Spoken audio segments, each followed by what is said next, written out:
So one thing to really make sure people see this as a coffee cup and not just a circle with a strange shape coming out of the end is adding a little bit more dimension.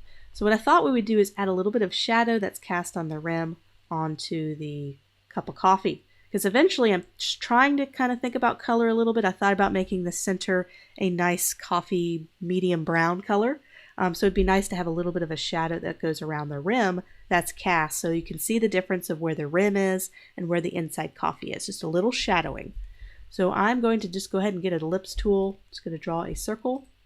I'm going to make it a stroke, and let's make it a different color so we can see what we're doing.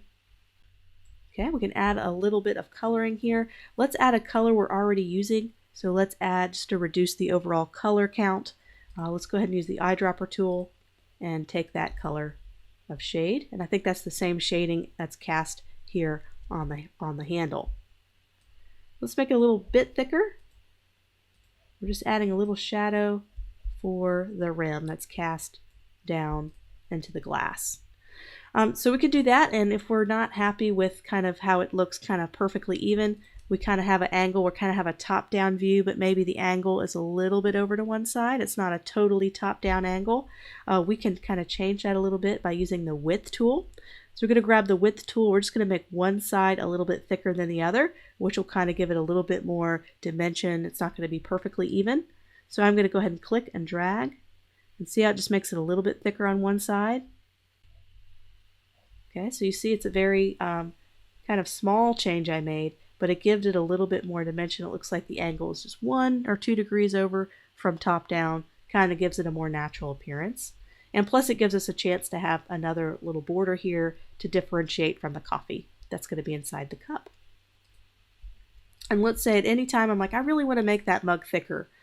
Some people would add a stroke of the same color and outline the stroke, or you could just go up to path, offset path, and add a little bit more to it, just like that. And I just automatically thickened it without having to mess around with a lot of stuff.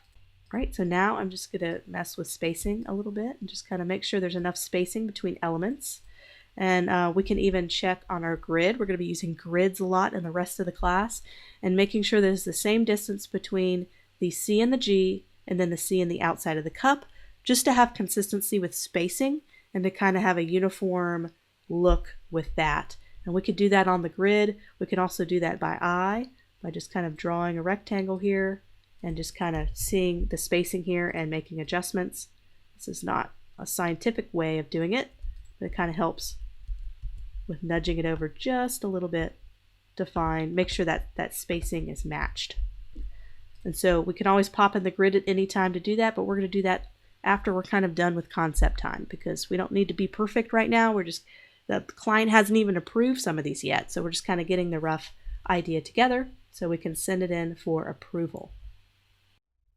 So the way you use contrast in a logo is to accentuate certain items over others, and the shadow is really, now that I'm kind of looking at this and I'm zooming out, I'm seeing those shadows is really drawing way too much attention.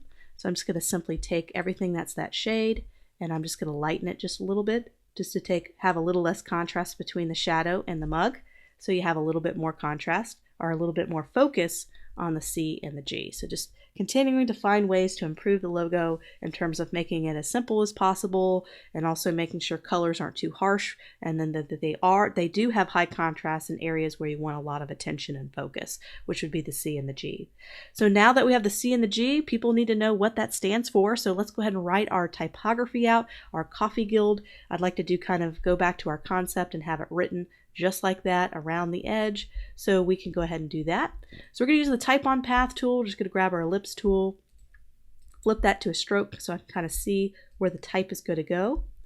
And the type on path tool, if you haven't used it yet, it's a pretty awesome tool. So I'm going to go to type on path, so I'm just going to go down here to my type and then go down to type on path. And I'm going to click right here at the beginning, and I'm just going to go ahead and type in my letters here. I just went and clicked right on the line. So coffee guild, and there is a the, so we don't want to miss out on the coffee guild. And now we need to kind of get an idea on size. I'm not going to mess with the font, the type choice yet, but I'm going to mess with size. So I have a little keyboard shortcut that really helps kind of make it, instead of having to go up here all the time and change the lettering, all you have to do is do Command Shift, and you're going to do your brackets on the bottom left. I'll go ahead and show you a picture of that. You're going to do your left bracket to make it lower and your right to make it bigger. So I'm going to be doing that a lot throughout the class. And now I want to add some spacing, and I also perhaps want to make it all capital letters, because I think with lowercase letters it's not quite as strong. And plus with lowercase letters I hate putting wide spacing. I'm going to show you lowercase letters should never have a lot of wide spacing between them, because they just feel a little bit, I guess, immature in its look, a little less professional, and it doesn't seem as cohesive. So you'll always hear me say don't use a lot of spacing with lowercase typography, but uppercase it's okay, because uppercase are all in the same kind of X height, or they're all the same cap height, I guess I should say, and so they have a lot better, they seem a little bit more together. So I'm just going to go in my character panel and I'm going to make this all caps. So now I have all this all caps, and get an idea and size for that. I can also go ahead and copy and paste this. We need to have our established date somewhere. I think that would be a good counter to have a lot of heavy text up here. We need to have some kind of counter to that so it doesn't seem so top heavy. So putting it along the bottom makes a lot of sense. So we're going to do established. It's 2016. And we don't want to just rotate this and have it be upside down. We want to have it right side up. We always want to do that. So we're just going to go down. This is a little bit tricky, but you can look for that little icon right there. And you're going to click.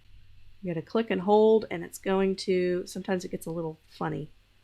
It's going to go ahead and reverse it on the inside instead of being on the outside. So that gives us a chance to have it be read right side up. So now we're going to make that a lot smaller, and we're not going to have as much wide spacing between that. It doesn't need to stretch as far. So we're just going to do maybe a 50 spacing. And there we go. So what I might do is I might do lowercase for this. So I'm going to go ahead and go to character and just take the all caps off.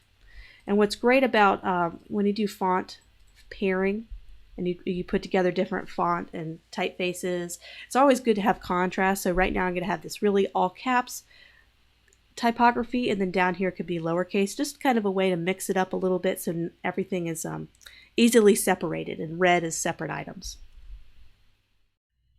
Now the all-important typeface choice. So what typeface or font should we use for this? And so we got to really think about the style of the logo. So this is really kind of a flat style. It's using, there's no drop shadows, there's no gradients. It's a very simple flat design. So we want to stick with maybe kind of a thicker, chunkier typeface to pair well with this kind of thicker kind of elements that we have. So let's think about that as we make our type choice.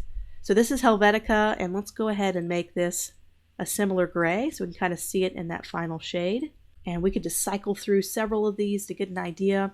I already have kind of one picked out, but I'm going to go over some that could work really well. So we use Azo Sans Black for the G, so it's great to have consistency. Of course, we modified this significantly, so we don't necessarily have to use that same typeface since we modified it. But this works really well. It's got like a nice thick chunky type, and it's really readable when you zoom out.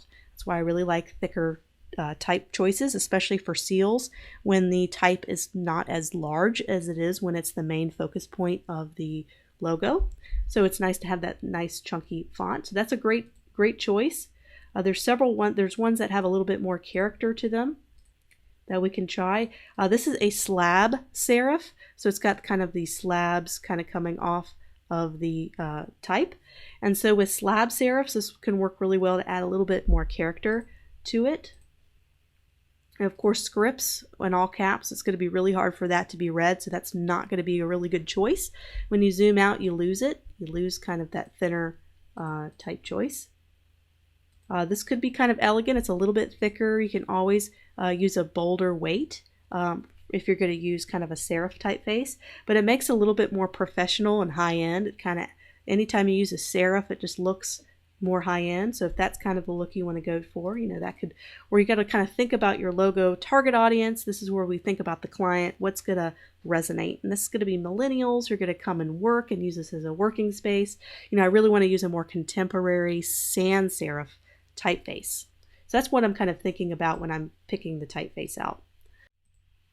And there is one I picked out ahead of time. There it is. Herb on Black. That's kind of one when I was doing this concept. I did all of these concepts and fleshed them out before I filmed the class to get an idea of kind of the direction I wanted to go in. And this is kind of the typeface I settled on. I spent about a half hour doing exactly what I was doing before, kind of testing out different ones. And this seemed to work really well. It kind of matches a little bit of that geometric kind of look down there in the bottom, and it's got a similar weight. So everything seems consistent, like it kind of goes together. And this is where we can kind of reduce the type size. Of course, you do that shortcut, which is Command Shift, and do your left bracket, and kind of see what spacing looks like here. And this, of course, this bottom one can change. We can match it, make it smaller, or we can have a different typeface altogether. That's okay if you have more than one typeface. Just try not to have more than 3 or 4 in a logo. That definitely is not a good idea.